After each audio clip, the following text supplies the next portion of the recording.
Assalamualaikum warahmatullahi wabarakatuh. Selamat pagi, siang, petang, dan malam. Ya, tinggal disesuaikan dengan waktu kalian menonton video ini. Ya, selamat bertemu lagi dengan saya di mata kuliah Strategi Algoritma, yang mana pada beberapa pertemuan sebelumnya kita sudah jarang bertemu ya. Eh, ya semenjak TS itu kita sudah tidak pernah bertemu lagi karena memang mewabahnya virus corona ataupun COVID-19.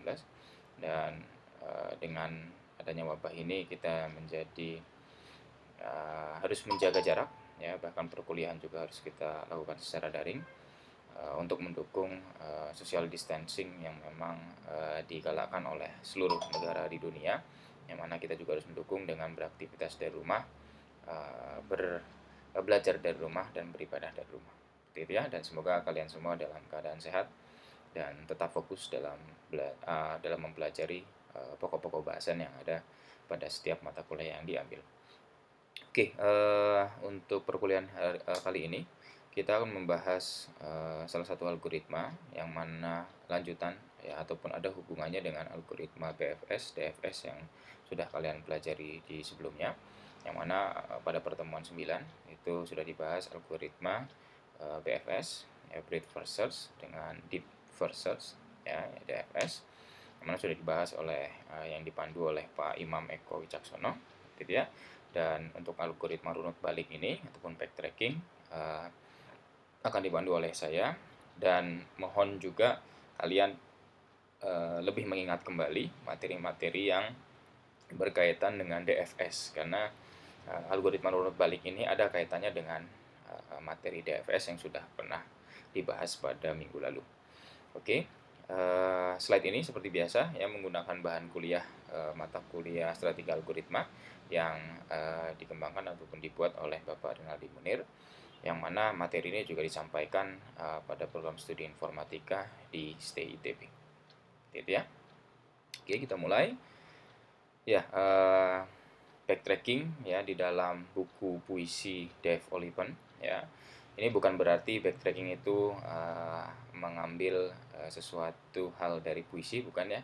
Ini saja backtracking juga sempat menjadi judul ya buku puisi dari Dave Oliphant ya, yang mana mungkin isinya juga berbeda ya. Kalau di buku puisi ini dia mengadopsi ataupun dia bercerita tentang apa namanya sejarah-sejarah ataupun bercerita dengan pengalaman-pengalaman kehidupan di Texas, dan juga apa namanya puisi-puisi yang intinya isinya adalah puisi-puisi Amerika kontemporer ya, yang memang booming di tahun itu ya. Namun isi algoritma backtracking yang akan kita bahas memang tidak ada kaitannya dengan puisi Dave Oliphant.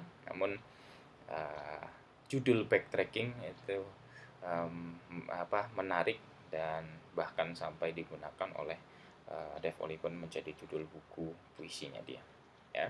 Nah, ini yang memang menjadi dasar ya nanti ya, ataupun sekarang ini barulah kita bahas yang berkaitan benar-benar yang berkaitan dengan metode metode backtracking. Oke, metode backtracking ya dapat dipandang sebagai salah satu dari dua hal berikut ya. Yang pertama yaitu backtracking ini merupakan fase ya di dalam algoritma transversal DFS ya. Maka itu saya katakan tadi di awal adalah kalian ingat kembali terkait dengan materi deep first search ya yang sudah dibahas di minggu lalu, karena sangat erat kaitannya ataupun hampir mirip lah proses penelusuran secara transversal yang dilakukan pada apa namanya ruang ruang ataupun apa representasi pohon ya, representasi pohon yang sudah kalian bahas di minggu lalu, seperti itu. Sedangkan yang kedua yaitu sebagai sebuah metode pemecahan masalah yang mangkus, terstruktur dan sistematis ya. Kenapa dikatakan mangkus, terstruktur dan sistematis? Karena metode DFS yang sudah kalian pelajari sebelumnya itu dia menggunakan penelusuran transversal yang mirip dengan konsep exhaustive search, yang mana dia akan mengunjungi ke semua kemungkinan solusi yang bisa diperoleh, baik itu solusinya bisa diterima ataupun solusi yang tidak bisa diterima. Seperti itu. Ya, di backtracking nanti ada proses efisiensi di mana kita tidak perlu capek-capek untuk terus menelusuri arahan ataupun alur proses yang memang tidak mengarah ke solusi yang kita inginkan. Maka itu di sini dikatakan untuk yang hal kedua itu sebagai metode pemecahan masalah yang mangkus dan terstruktur dan sistematis. Oke, nanti bagaimana teknisnya kita akan bahas di slide-slide berikutnya. Algoritma runut balik ataupun backtracking ini sebagai metode pemecahan masalah yang mangkus itu seperti apa maksudnya? Ya, jadi algoritma runut balik itu merupakan ataupun backtracking ini merupakan perbaikan ya, dari exhaustive search ataupun konsep yang digunakan dalam DFS ya, di mana pada exhaustive search semua kemungkinan solusi itu dieksplorasi satu persatu. Ya, di DFS kita tidak memperhatikan apakah jalur yang kita sedang eksplorasi ini mengarah ke solusi yang kita inginkan atau tidak. Ya, intinya adalah kita menelusuri semua jalur yang memang mungkin bisa diambil pada ruang status pohon seperti itu ya. Sedangkan di backtracking itu hanya kita nanti hanya memilih pilihan yang mengarah pada solusi saja ya, ataupun pilihan-pilihan yang mengarah pada solusi saja yang akan kita coba eksplorasi. Sedangkan nantinya pilihan-pilihan yang tidak terlalu mengarah ataupun malah jauh ya dari solusi yang kita harapkan itu tidak akan kita pertimbangkan. Ya, maka itu ada proses pemangkasan atau pruning, ya, simpul-simpul yang tidak mengarah ke solusi. Bagaimana cara kita memangkas ya, ataupun cara kita menentukan simpul ini tidak lagi mengarah ke solusi yang kita harapkan. Nah, nanti ada fungsi pembatas yang akan kita gunakan. Ya, apakah dia masih memenuhi fungsi pembatas, masih bisa ditolerir dengan fungsi pembatas ataupun dia sudah tidak bisa ditolerir lagi dengan fungsi pembatas. Dalam artian ya itu di pruning, dipangkas ataupun di backtrack seperti itu. Oke, algoritma runut balik ataupun backtracking itu pertama kali diperkenalkan oleh D.H.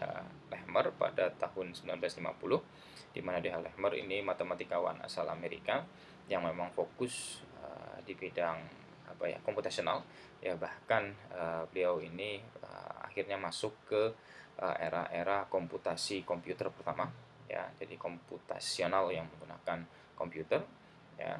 Sedangkan algoritma runut balik ini diperhalus atau disajikan uraian umumnya ya oleh Walker, Golomb dan Baumert, yang mana uraian umum dari tiga peneliti ini sering dirujuk ya, sering digunakan ya konsep yang ada pada uraian umum tentang algoritma backtracking ini ke dalam buku-buku yang berkaitan dengan computational combinatorik ya. Jadi yang berkaitan dengan pemrosesan kombinatorik ya, itu sering sekali mengadopsi ilmu-ilmu yang ada dalam ataupun ilmu yang diutarakan ataupun diuraikan oleh si Walker, Golomb dan Baumert yang berkaitan dengan algoritma backtracking.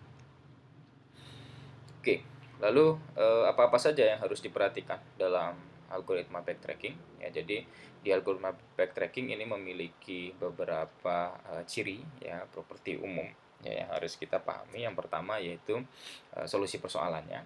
Jadi solusi persoalannya nanti itu berupa vektor ya, yang mana anggota vektornya ya itu terdiri dari x1 sampai dengan xn ya, di mana x1 dengan xn ini bisa berarti variabel yang harus kita isi dengan sebuah nilai ya. Variabel ini nanti merepresentasikan permasalahan ya, biasanya pengisian. Maka itu biasanya juga algoritma backtracking ini sangat erat kaitannya dengan constraint satisfaction problem, di mana ada variabel yang harus kita isikan sebuah nilai dan ada constraint ya yang memang membatasi dalam proses pengisian nilai itu ke sebuah variabel. Nah, solusi di dalam properti umumnya si metode backtracking ini adalah sebuah vektor di mana dia ada rangkaian variabel yang dia nanti diisi dengan sebuah nilai. Ya, isian nilai dari tiap-tiap variabel itu digambarkan pada himpunan SI ya, di mana mungkin saja S1 himpunan untuk variabel X1 itu sama dengan S2, yaitu himpunan solusi yang bisa diambil untuk X2, begitu pula sampai dengan Sn. Ya. Misalkan contoh untuk knapsack. Ya, untuk knapsack X1 sampai dengan Xn itu menggambarkan apakah kita ingin mengambil barang ke-1, barang kedua, barang ketiga, sampai barang ke N. Ya, pilihan saja, diambil atau tidak. Ya, misalkan X1 menggambarkan apakah kita ingin mengambil barang yang pertama atau tidak. X2 ya itu menggambarkan apakah kita ingin mengambilkan barang kedua atau tidak, dan seterusnya. Ya, sehingga nilai yang mungkin diassign untuk tiap-tiap variabel ini adalah antara 0 atau 1. Ya, maka itu bisa saja contohnya SI-nya itu adalah 0 atau 1, sehingga XI itu nilainya ya berkisar antara 0 atau 1. Ya, di knapsack bisa saja 0 itu mengartikan dia tidak diambil, 1 itu diambil barang. Itu bisa saja ya representasinya. Oke, jadi solusi persoalan itu digambarkan dengan sebuah vektor, ya saya tegaskan lagi, di mana dalam anggota vektornya itu ada rangkaian variabel, ya, yang mana nantinya kita harus mengisi nilai-nilai dari tiap-tiap variabel yang ada tersebut. Ya. Oke, fungsi pembangkit. Ya, kalau tadi solusi persoalan, yang kedua adalah fungsi pembangkit. Nah, fungsi pembangkit ini yang berkaitan dengan nilai yang akan kita bangkitkan untuk si variabel x, xi tadi atau xk tadi. Ya. Nah, fungsi pembangkit ini dinyatakan sebagai predikat TK, ya, di mana TK ini membangkitkan nilai untuk si xk yang merupakan ataupun yang nantinya itu akan menjadi komponen dari vektor solusi. Ya, yang tentunya nanti kita harus mempertimbangkan constraint yang diberikan ya pada sebuah persoalan yang kita hadapi. Seperti itu ya. Oke, itu yang kedua. Dan yang ketiga adalah fungsi pembatas. Nah, ini yang membedakan antara backtracking dengan si DFS. Ya, backtracking erat kaitannya dengan DFS. Ya. Karena kalau DFS, kalian bisa bayangkan kalau DFS kalian terus menelusuri sampai dalam. Ya, benar-benar sampai mentok. Ya. Ternyata udah capek-capek ke dalam, mentok, ternyata tidak menemukan solusi, ya udah balik. Ya, kan seperti itu ya. Cari ke child yang lain. Kalau nggak ketemu, ya ke atas lagi, cari child yang lain, dan seterusnya. Nah, fungsi pembatas ini gunanya untuk menghentikan. Ya, ketika kita sudah terlalu dalam dan kemungkinan tidak bisa menemukan solusi, kalau kita ke dalam lagi, ya itu kita burning, kita pangkas. Ya, kita batasi di situ. Nah, maka itu ada sebuah fungsi pembatas yang bisa menentukan kapan nih saya masih boleh menelusuri ke dalam, kapan saya harus sudah saatnya balik, ya, backtrack seperti itu. Oke ya, dinyatakan sebagai predikat B, B, X1, X2 sampai dengan XK, ya. B, ya, nilai pembatas ini akan bernilai true jika X1 sampai dengan XK-nya mengarah ke solusi. Ya. Ketika dia memiliki nilai true, si B-nya ini yang fungsi pembatas ini masih memiliki nilai true, maka kita bisa membangkitkan nilai untuk XK plus satunya, ya, ataupun kita akan memproses ataupun melakukan proses selanjutnya, yaitu untuk mencari nilai di XK plus 1, ya. Namun tetapi ketika B-nya ini bernilai false, ya maka ya, dari X1 sampai dengan XK tadi itu langsung dibuang. Dalam artian kita tidak mempertimbangkan kemungkinan penambahan solusi lagi ketika kita telusuri semakin dalam. Ya, kita pangkas, kita buang itu, kita cari alternatif solusi yang lain. Ya, itu secara konsep. Ya, nanti implementasinya gimana, nanti kita bahas. Ya, sesuai dengan persoalan. Biasanya kalian kalau hanya dibahas tentang konsep, ya insya Allah gitu ya, nggak mudeng gitu ya. Oke, ya, tetapi itu konsepnya. Nanti kalau kalian ingin mengulang, kan kalau video lebih enak ya, kalian bisa back.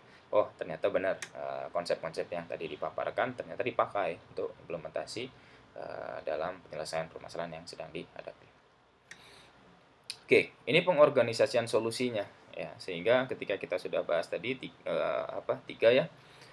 tiga komponen umum yang ada dalam metode backtracking. Yang pertama adalah solusi persoalan, yang kedua adalah fungsi pembangkit, yang ketiga adalah fungsi pembatas, ya. Maka kita mulai pengorganisasian solusinya itu seperti apa, ya. Nah, semua kemungkinan solusi dari persoalan itu disebut dengan ruang solusi atau solution space, ya. Misalkan kita mencontohkan dengan permasalahan knapsack, ya integer knapsack, ya, untuk n-nya sama dengan 3, maka solusi persoalannya itu dinyatakan dengan vektor X1, X2, X3. Yang mana kita mencari komposisi penilaian untuk nilai-nilai setiap variabel X1, X2, dan X3 sehingga kita mendapatkan sebuah profit yang besar gitu ya. Namun tidak melanggar batasan si kapasitas knapsack-nya kan seperti itu kan biasanya. Di mana XI-nya itu kita bisa isi antara 0 dengan 1. Ya, sehingga ruang solusinya apa saja? Ya ini kombinasinya. Ruang solusinya ya. Misalkan ini 0, 0, 0 mengartikan X1 saya isi 0, X2 saya isi 0, dan X3 juga saya isi 0. Ya, ruang solusi ini 1, 0, 1 mengartikan X1-nya saya isi 1, X2-nya saya isi 0, dan X3-nya saya isi 1. Seperti itu. Nah, semua kemungkinan solusi ini yang disebut dengan ruang solusi. Nah, apakah di backtracking kita akan mempertimbangkan semua solusi ini? Nah, itu belum tentu. Ya, karena kita bisa memberikan adanya fungsi pembatas. Jadi mungkin saja kita tidak perlu sampai menelusuri ke semua kemungkinan ini. Ya, ketika ada solusi yang memang sudah tidak mengarah ke solusi yang kita harapkan, ya kemungkinan nanti akan kita pangkas dan kita berkurang nantinya. Ya, kemungkinan solusi yang bisa kita peroleh. Oke. Nah, ruang solusi itu diorganisasikan ke dalam struktur pohon ya. Karena memang nantinya ya mirip dengan BFS DFS yang sudah kalian pelajari di minggu lalu ya. Lalu tiap simpul ya dalam pohon itu menyatakan status, state ataupun kondisi dalam sebuah persoalan. Kondisinya seperti apa? Bisa saja kondisinya adalah pengisian nilai ke suatu variabel ataupun assignment value to variable ya. Nah, sedangkan sisi ya, jadi saya punya node ya. Misalkan saya gambarkan seperti ini. Saya ganti pena dulu ya. Oke, misalkan saya punya sebuah node gitu ya. Sebuah node. Ini adalah sebuah kondisi ya. Ini yang disebut dengan node simpul ya. Yang ini menggambarkan sebuah state atau sebuah kondisi dari suatu permasalahan ataupun apa nih, kita mau ngisi nilai apa nih, seperti itu ya. Sorry. Tadi knapsack ya contohnya. Oke. Ya udah, ini misalkan nilai 0, 1 atau 2 gitulah misalkan ya. Nah, maka saya gambarkan gitu. Oke. Nah, ini ya cabangnya ya atau sisinya itu dilabeli dengan nilai-nilai XI. Nilai-nilai apa saja yang bisa di-assign untuk si XI. Misalkan di sini adalah 0, 1, dan 2 misalkan. Maka ini kondisi awal ya. Maka di sini mengartikan X1 itu bilasanya saya isi dengan 0. X1 bilasanya saya isi dengan 1. Dan di sini X2 diisi dengan X1 diisi dengan 2. Seperti itu. Nah, ini kondisi di mana X1 diisi dengan 0. Kondisi di mana X1 diisi dengan 1. Kondisi di mana X1 diisi dengan 2. Seperti itu. Nah, itu penjelasan yang ada di sini. Nah, lintasan dari akar ke daun itu menyatakan solusi yang mungkin. Jadi dari akar, ya, akar itu apa nanti akan saya jelaskan. Ya, ke daun. Ya, seharusnya kalian sudah memahami ya di ASD. ASD kan sudah mempelajari struktur pohon, ya. Apa itu akar, apa itu cabang, apa itu daun, ya. Ya, seharusnya itu sudah dipelajari semua. Ciri-cirinya apa, ya, sehingga di sini tinggal implementasi. Ya. Oke, kembali lagi ke slide. Jadi lintasan dari akar ke daun merupakan solusi yang mungkin, gitu ya. Nah, seluruh lintasan dari akar ke daun itu membentuk ruang solusi. Itu membentuk ruang solusi. Oke, lalu pengorganisasian pohon ruang solusi itu diacu sebagai pengorganisasian pohon ruang solusi yang diacu itu sebagai pohon ruang status ya, ataupun state space tree ya. Agak aneh sih, agak rancu memang kalau di translate kan, memang umumnya biasanya dikenal dengan istilah state space tree ya. Jadi intinya nanti pemrosesan kita menggunakan struktur pohon ya, jadi ingat-ingat kembali apa itu parent, apa itu akar, apa itu cabang, apa itu daun, apa itu predecessor, apa itu successor. Mungkin saya nanti akan menggunakan istilah-istilah itu ya. Lalu cabang, node, dan seterusnya ya, ingat kembali ya, supaya kalian memudahkan kalian untuk memahami penjelasan yang akan saya berikan nanti ke depannya. Oke, sebuah pohon adalah sekumpulan simpul dan busur yang tidak mempunyai sirkuit. Ya, simpul itu bisa dikatakan juga dengan node, ya. Sedangkan busur itu juga bisa dikatakan dengan edge, ya, ataupun sisi, ya. Ingat, dia tidak membentuk sirkuit, jadi tidak ada yang bisa membuat rute dia kembali lagi ke titik awal, itu tidak ada, ya. Dan ada beberapa ciri dalam sifat-sifat yang ada pada simpul, ya, yaitu ada simpul akar, ya, simpul akar.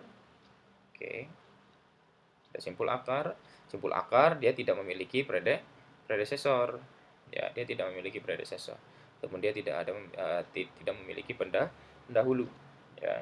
Sedangkan simpul dalam, ya, atau cabang lah biasanya kalau bahas di algoritma struktur data, ya, dia memiliki parent, namun dia juga memiliki child, ya, itu yang disebut cabang, ya, ataupun simpul dalam. Ini simpul dalam, ya. Oke, simpul dalam, ya, dan simpul daun, ingat ya, simpul daun atau leaf, ya. Nah, simpul daun ini adalah simpul yang tidak memiliki child atau tidak memiliki successor lagi, ya, yang merah itu sudah ada. Ya, nah, backtracking itu dapat dipandang sebagai pencarian di dalam pohon menuju simpul daun. Ya, karena asumsi kita adalah yang daun ini itu harusnya ada salah satu yang mengandung goal yang kita inginkan, ya. Maka itu backtracking, kita akan mencoba mencari, ya, di dalam pohon untuk menuju simpul daun goal tertentu, seperti itu, ya.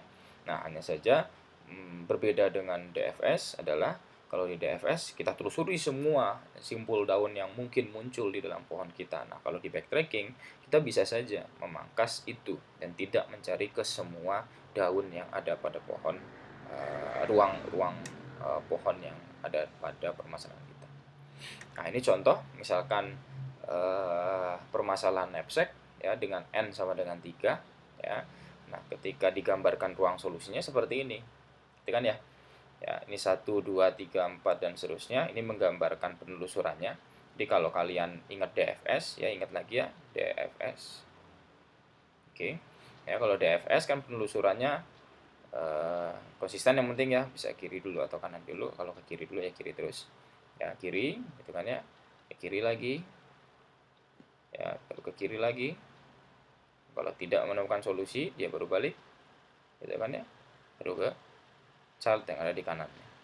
Ketika tidak, baru dia kembali, itu baru ke kanannya, ya. Maka itu 1 2 3 4 5.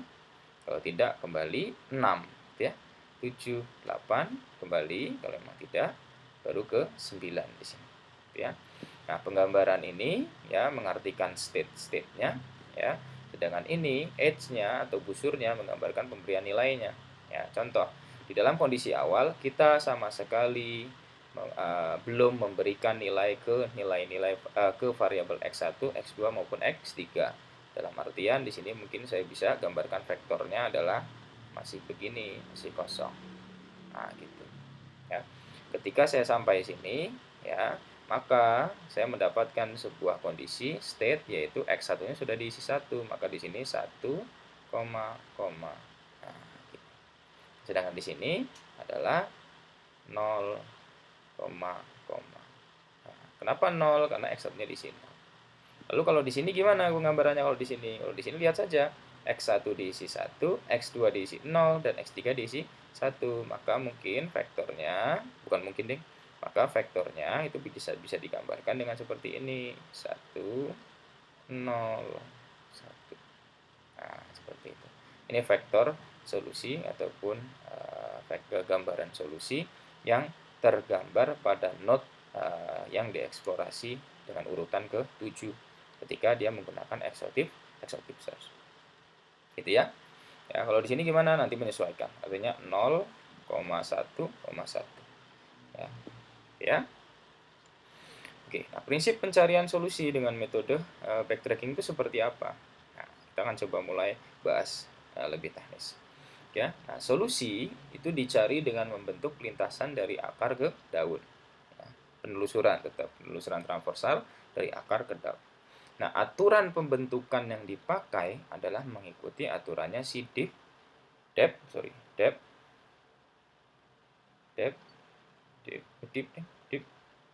first search, ya, ataupun did first order, ya. Ya intinya kita menggunakan DFS, ya. Ingat DFS itu gimana? Ya seperti tadi, ya kita ke dalam dulu. Ketika kita ke dalam sudah mendapatkan daun tetapi bukan solusi yang kita inginkan, baru kita telusuri ke atas lagi dan mencari child yang lain, gitu ya. Nah, simpul-simpul yang sudah dilahirkan dinamakan dengan simpul hidup ataupun life node, ya. Sedangkan simpul hidup yang sedang diekspand, ya, ataupun dieksplorasi itu disebut dengan expand node, ya. Sedangkan tiap kali simpul E diperluas, lintasan yang dibangun olehnya bertambah panjang tentunya, ya, karena kita lintasan penelusuran pohonnya akan semakin banyak, ya. Sedangkan jika lintasan yang sedang dibentuk tidak mengarah ke solusi, maka simpul E tersebut dibunuh, ya, ataupun di backtrack lah ibaratnya. Dalam artian dia menjadi simpul atau simpul mati ataupun dead node. Nah, ini perbedaannya, ya. Kalau di DFS kita nggak ada ini, dua ini tidak ada, ya. Sorry, tiga ini tidak ada, tiga ini tidak ada. Kalau di DFS, ya. Nah, bagaimana cara kita membunuh simpul yang memang tidak mengarah ke solusi? Itu ada fungsi yang digunakan untuk membunuh ini adalah menggunakan fungsi pembatas. Ya, kita menggunakan bounding function ini. Oke, nah simpul yang sudah mati itu tidak perlu lagi kita pertimbangkan, dalam artian tidak akan pernah diperluas lagi untuk proses selanjutnya. Gitu ya. Oke, jika pembentukan lintasan berakhir dengan simpul mati, ya, maka proses pencarian backtrack ke simpul busur di atasnya, ya, simpul aras di atasnya, ya, dalam artian ya, layaknya ketika kita menggunakan DFS terus sudah sampai benar-benar sudah sampai daun, ya, maka itu kita kan harus kembali ke atas. Nah, backtrack itu pada dasarnya seperti itu. Walaupun node itu masih punya child, tapi ketika dia sudah tidak memenuhi kondisi fungsi pembatas, dalam artian kita tidak boleh lagi menelusuri ke bawahnya, ya artinya kita naik langsung, ya, tidak perlu menunggu sampai dengan daun, ya. Lalu teruskan dengan membangkitkan simpul anak yang lainnya seperti halnya yang lain, ya, seperti halnya di DFS maksud saya, ya. Lalu selanjutnya simpul ini menjadi simpul E yang baru, lalu pencarian dihentikan bila kita telah sampai pada simpul tujuan, ya. Nah, ini penggambarannya, ya. Misalkan jangan anggap di sini ada note, ya, mungkin saja di sini ini masih ada note nih, ya, di sini itu masih ada note gitu, masih ada note, nah, di sini juga masih ada note, mungkin saja kan, ya, mungkin saja di sini masih ada note, ya, bukan berarti itu sudah tidak ada note lagi. Nah, ketika bermain dengan backtrack ataupun mengimplementasikan algoritma backtrack, proses penelusuran mirip dengan DFS, namun setiap proses kita sedang mengecek suatu node, maka kita cek juga fungsi pembatasnya.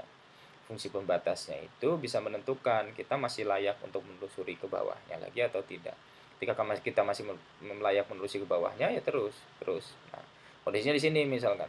Nah, ketika cek di sini, ternyata kita tidak lagi memenuhi kondisi, kita harus menelusuri ke bawahnya lagi. Dalam artian kita terkena fungsi pembatas. Ya, maka itu yang disebut dengan backtrack. Nah, ini jadi simpul mati, ya kita balik lagi ke atas. Walaupun masih ada simpul daun di sini. Gitu ya. Oke, backtrack kita ke simpul yang lain, child yang lain, misalkan sebelah kanan. Nah, sebelah kanan ternyata ada, ya, kemungkinan solusi yang masih bisa mengarah di sini, maka telusuri ke bawah. Ternyata tetapi ketika sudah sampai node di sini, nah itu tidak lagi mengarah ke solusi, maka backtrack. Naik seperti itu. Ya, di sini juga sama, ternyata backtrack naik. Kok di sini di atas, Pak? Kenapa di sini di bawah? Ya tergantung, ya, tergantung node yang sedang kita cek itu dia melanggar fungsi pembatas atau tidak, seperti itu. Ya. Ketika dia terkena fungsi pembatas, dalam artian dia tidak lagi perlu kita pertimbangkan untuk telusuri childnya, ya maka ya kita backtrack seperti itu. Contoh di sini misalkan ternyata ketika menelusuri ke sini kan balik gitu ya, lalu ke samping gitu. Nah, ketika telusuri node ini ternyata ini sesuai dengan fungsi pembatas, dia tidak layak lagi untuk dipertimbangkan untuk proses di childnya, maka ya langsung backtrack, backtrack, itu balik lagi, baru telusuri ke sini, nah, baru ke sini. Ternyata ini backtrack dan seterusnya. Ya.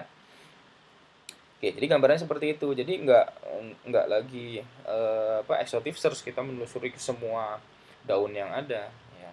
Kita memangkas proses pencariannya. Ya pasti pasti ini lebih efisien dibandingkan algoritma DFS, ya, yang sudah kalian pelajari di minggu kemarin. Oke, misalkan ada suatu persoalan di sini adalah persoalan knapsack, integer knapsack dengan instansiasi n-nya adalah 3, barang yang bisa dipertimbangkan untuk diambil 3, lalu berat ataupun bobot dari tiap-tiap barang tadi digambarkan di sini ada, ya. Barang pertama memiliki bobot 35, barang kedua 32, barang ketiga 25, lalu profit yang bisa diambil ketika barang itu kita bawa. Ketika kita bawa barang 1 artinya 40, profit kita peroleh barang 2 25, barang 3 50. Nah, namun batasan knapsack-nya adalah 30, seperti itu, ya. Nah, solusi dinyatakan sebagai X1, X2, X3, ya, vektor X1, X2, X3, di mana nilai X1, X2, X3 itu berkisar antara nilai 0 ataupun nilai 1.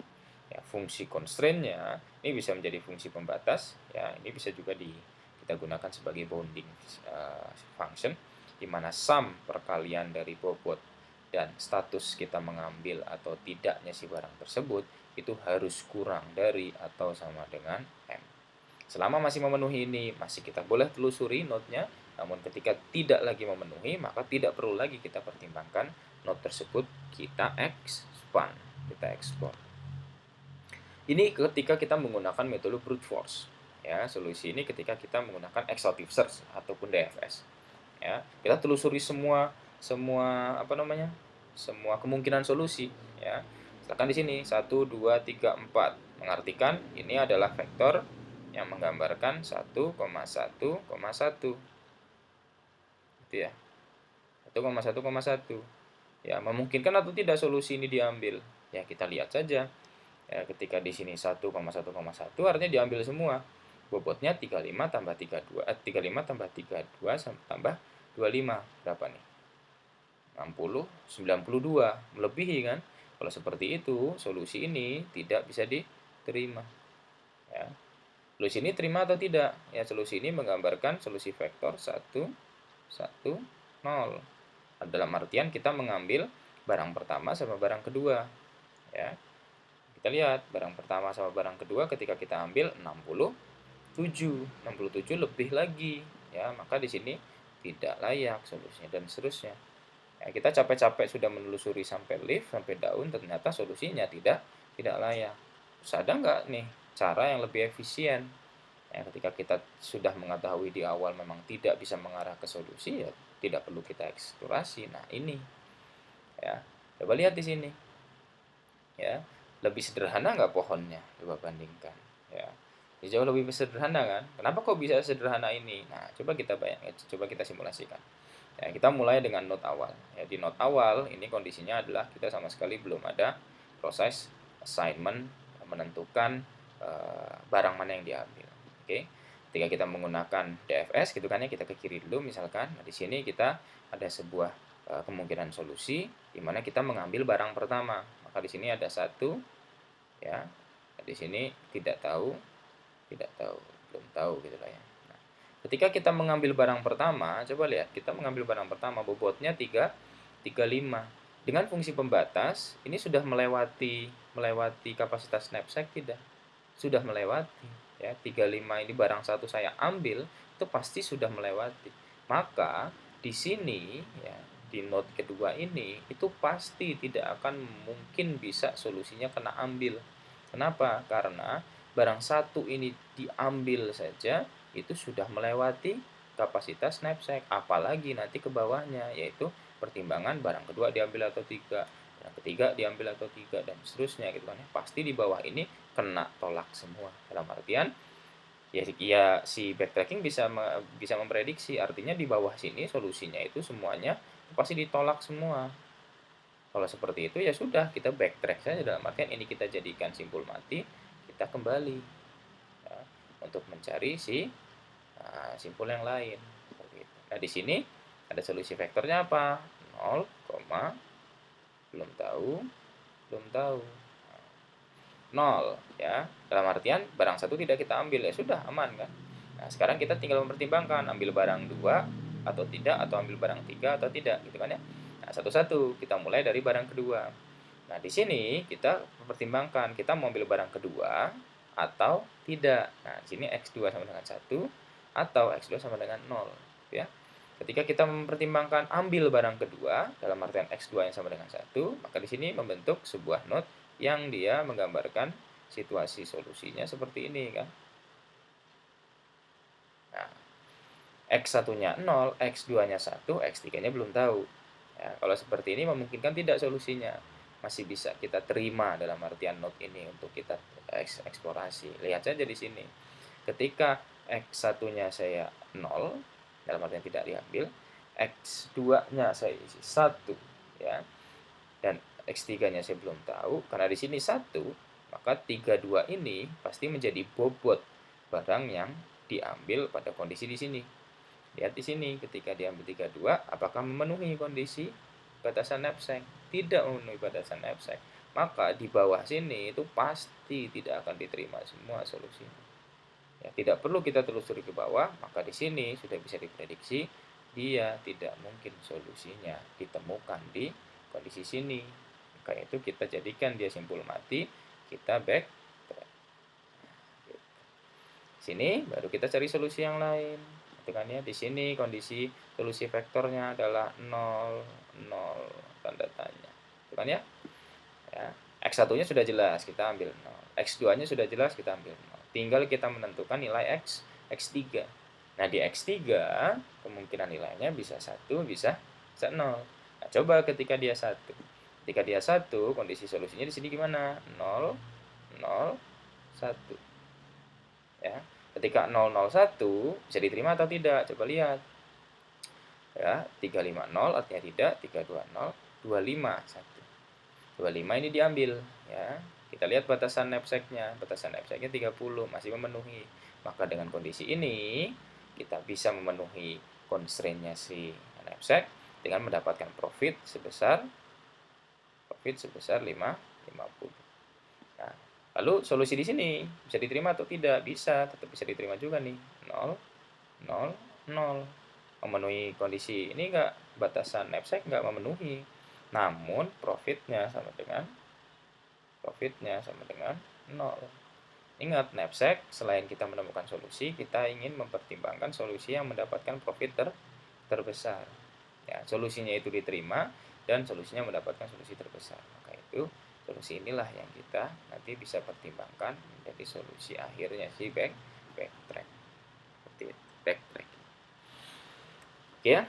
Oke, ini penomoran ulang simpul-simpul sesuai dengan urutannya tadi ya. Jadi ketika di sini, ini yang pertama, ya, ini yang pertama, kedua, otomatis ini yang ketiga, keempat, kelima, keenam, dan ke-7 sini. Nah, jadinya seperti ini. 3, 4, 5, 6, dan 7. Setelah kita coba telusuri tadi ya, sebenarnya kita sudah simulasikan satu persatu di sini, ya, sehingga solusi optimumnya adalah ketika X-nya, vektor solusinya adalah menggunakan 0, 0, 1, di mana profit ataupun kita mendapatkan fungsi profitnya atau fungsi keuntungannya adalah kita mendapatkan nilai 5, 50. Oke, ya. Nah, ini skema umum algoritma runut balik ya, menggunakan versi rekursif ya, karena lebih enak kita menggunakan versi rekursif ya. Jadi prosedur ya, ini runut balik dengan input K-nya ya, di mana kita akan mencari semua solusi persoalan dengan metode runut balik, di mana skema yang kita gunakan adalah skema rekursif ya. Masukannya itu berupa nilai K ya, ini masukannya berupa nilai K maksudnya di sini. Oke, yaitu indeks komponen vektor solusinya ya, yaitu XK. Jadi kita lagi fokus untuk memberikan nilai pada variabel mana nih, intinya gitulah. Ya, nanti keluaran solusinya X-nya adalah X1, X2, X3, X4 sampai dengan Xn, gitu kan ya. Nah, algoritmanya untuk setiap XK yang belum dicoba ya, belum dicoba nilainya. Oke, sedemikian sehingga kita cek satu persatu. Ketika XK-nya itu saya isi dengan TK, ingat TK ini adalah fungsi pembangkit nilai untuk si XK, itu kan ya. Kalau fungsi pembangkit bisa saja dia memberikan nilainya satu per satu. Ya, misalkan kayak tadi nilai knapsack antara 0 sama 1. Ya, maka fungsi pembangkitnya ya pakai looping biasa. Saya coba dengan nilai 0 dulu pertama. Setelah 0 ternyata nggak berhasil, saya coba lagi dengan nilai 1 dan seterusnya. Nah, itu fungsi pembangkitnya. Bisa. Ini kan algoritma general, algoritma umumnya. Nanti kita tinggal sesuaikan dengan permasalahan yang sedang kita hadapi itu seperti apa. Nanti kita tinggal sesuaikan algoritma general ini.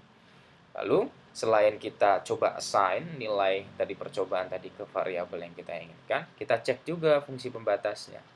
Ya, apakah fungsi boundary-nya ini ya terhadap x1 sampai dengan xk itu masih bernilai true. Ya, dari runutan dari x1, x2, x3, x4 sampai dengan xk, ternyata ketika kita coba kalkulasi, ternyata dia masih bernilai true atau tidak. Ya, ketika dia masih bernilai true, maka lakukan. Ya, jika x1, x2 sampai dengan xk adalah lintasan dari akar ke daun, ingat kalau dia lintasan dari akar ke daun, itu artinya sudah menemui goal. Itu kan ya, sudah menemui goal. Ya, ketika dia sudah menemui goal, maka cetak ya solusi x-nya. Namun ketika tidak, maka panggil lagi fungsi yang sama namun dengan k-nya plus 1. Ya. Terus gimana kalau di sininya tidak true, Pak? Ya. Ya, ini bisa saja menggunakan looping. Ketika ini tidak true, maka ya fungsi pembatasnya ini yang kita coba mainkan. Ya, di sini kan pakai for nih. For tiap xk yang belum dicoba sedemikian sehingga. Nah, jadi kita akan coba nilai xk satu per satu. Ya. Nah, ketika ternyata suatu kondisi di k, misalkan k-nya sama dengan 4, gitu kan ya. Kita nggak dapat, Pak. Ya, kemungkinan nilai yang bisa kita assign semuanya nih ke k sama dengan 4, maka secara rekursif itu membalikkan nilai itu tidak membalikan nilai apapun, dalam artian kita bisa kembali lagi nanti ke proses yang k sama dengan 3 dengan kita coba nilai yang lain. Nah, rekursif ya. Ya, kalau rekursif kan gitu kan ya. Pada dasarnya ketika kita tidak menemukan solusi di yang dalam, proses yang dalam, maka kita bisa kembali ke proses sebelumnya dengan kita mempertimbangkan nilai yang lain. Nah, baru kita panggil lagi ke dalam. Nah, itulah keenakan ketika kita paham bagaimana alur proses yang ada pada rekursif. Seperti itu. Oke, setiap simpul dalam pohon ruang status ya, state space tree itu berasosiasi dengan sebuah pemanggilan rekursif, gitu kan ya.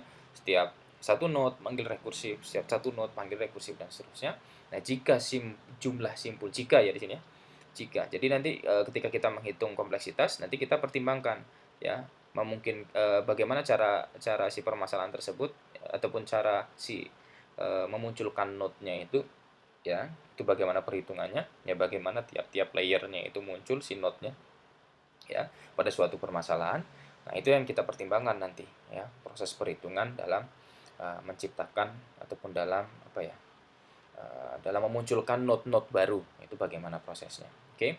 Nah, jika jumlah simpul dalam pohon ruang status ataupun state space tree-nya itu adalah 2 pangkat n atau n faktorial, ini kan jika ya, jika saja. Maka untuk kasus terburuk ya, kalau kasus terburuknya itu layaknya kita mainin DFS artinya. Ya, kasus terburuknya kita layaknya main DFS. Kenapa kok kayak gitu? Karena kita telusuri terus sampai dalam. Ya, nggak pernah kita pangkas. Ya, maka algoritma runut balik membutuhkan waktu dalam big O PN 2 pangkat n. Ya, PN-nya di sini ataupun QN di sini ya. Ini adalah kompleksitas dari si waktu komputasi yang diperlukan untuk setiap simpul ya, dengan PN dan QN adalah polinomial derajat n ya, yang menyatakan waktu komputasi pada setiap simpul. Nah, setiap simpul itu ngapain saja? Setiap simpul bisa saja dia mengcounting, menjumlahkan nilai-nilai pada variabel-variabel sebelumnya ya, terus ya otomatis dengan looping gitu kan ya, maka itu ada kompleksitas lagi, terus dicek dengan fungsi pembatas. Nah, itu bisa juga ya, ataupun dia memenuhi terkait dengan kondisi sekarang, itu nanti aksi yang bisa diambil apa, dia melanggar atau tidak. Nah, itu juga bisa seperti itu ya, tinggal disesuaikan saja ya nanti untuk PN QN-nya. Nah, nanti kita akan coba lihat teknis secara jelas ketika kita menghadapi sebuah permasalahan yang khusus seperti itu. Oke, itu untuk yang part 1. Ya, jadi part satu saya sudah menjelaskan terkait dengan bagaimana konsep backtracking ya, dan juga bagaimana sedikit konsep backtracking tadi bilasnya diimplementasikan untuk permasalahan knapsack seperti itu. Ya, kita istirahat terlebih dahulu ya, silahkan kalian untuk minum ya, atau berbaring dulu. Sebenarnya bisa di pause juga ya di part satu, ketika capek di pause saja seperti itu. Namun untuk video ini kita break terlebih dahulu ya, kita nanti akan lanjut lagi di part kedua. Di part kedua saya akan coba bahas implementasi backtracking untuk persoalan nQueen, lalu untuk persoalan graph coloring, dan latihannya nanti kita coba kerjakan untuk menyelesaikan pencarian kombinasi angka ya yang pas biasanya kita ingin mencari jumlah hasil penjumlahannya, yaitu senilai berapa seperti itu ya. Nanti kita akan coba bahas di part 2. Oke, selamat istirahat ya, sampai bertemu di part 2. Terima kasih.